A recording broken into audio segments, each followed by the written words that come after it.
నిజంగా దీని గురించి అయితే నేను ఎంత లీగల్గా వెయిట్ చేసిన అంటే, యాక్చువల్లీ మా దగ్గర అయితే నేను ఎవ్రీ టైమ్ ఇండియాలో ఉండేటప్పుడు అయితే ట్రీతో పాటే అన్ని అరేంజ్మెంట్స్ చేసుకుంటూ వచ్చేస్తాను.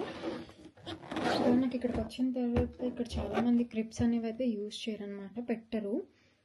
ఇక నాకే పెట్టాలనిపించింది, ఎందుకంటే ఇండియాలో పెడతాం కదా. సో అది అలవాటుగా నాకు without this I feel incomplete అనమాట. క్రిస్మస్ ట్రీ చాలా ఇన్కంప్లీట్ అనిపిస్తుంది నాకు దాని పక్కన.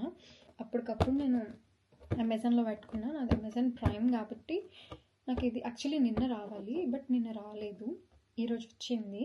నేను షిఫ్ట్కి వెళ్ళే టైంలో వచ్చింది అనమాట ఇది. సో టైం వచ్చేసి దగ్గర 1 అవుతుంది అనమాట, నైట్ 1 అవుతుంది. నా షిఫ్ట్ నుంచి వచ్చి ఇక ఆరామ్గా కూర్చుని చేస్తున్నా. నాకు ఏ పని చేయాలని అనుకున్నా కూడా నాకు చాలా ప్రశాంతంగా చేసుకోవాలన్నమాట.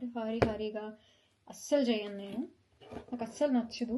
ఏదైనా కొంచెం మిస్ మ్యాచ్ అయ్యి కొంచెం తేడా వచ్చినా కూడా ఐ గెట్ వెరీ ఇరిటేషన్ అనమాట. సో అందుకే నేను చాలా టైం తీసుకుంటా ప్రశాంతంగా. ఫస్ట్ నా మైండ్ అంతా రిలాక్స్ చేసుకుని షిఫ్ట్ నుంచి రాగానే ఫ్రెష్ అప్ అయిపోయి తినేసి దెన్ మెల్లగా దీన్ని అన్బాక్సింగ్ చేస్తున్నాం. కానీ నిజంగా పిక్లో ఎలా అయితే ఉన్నదో సేమ్ అట్లనే వచ్చింది. చాలా ఎంత బాగుంది, సేమ్ మన పల్లెటూర్లలో ఎక్కడైతే మన ఇల్లులు ఉంటాయి చూడండి, సేమ్ అలాగే వచ్చింది. Really I'm so happy. And ఇంకొకటి, ఈ ఇయర్ క్రిస్మస్ నేను ఇట్లా యూకేలో సెలబ్రేట్ చేసుకోవడం, I'm feeling so grateful, I'm so proud of it. All because of the lord అని అంట నేనైతే.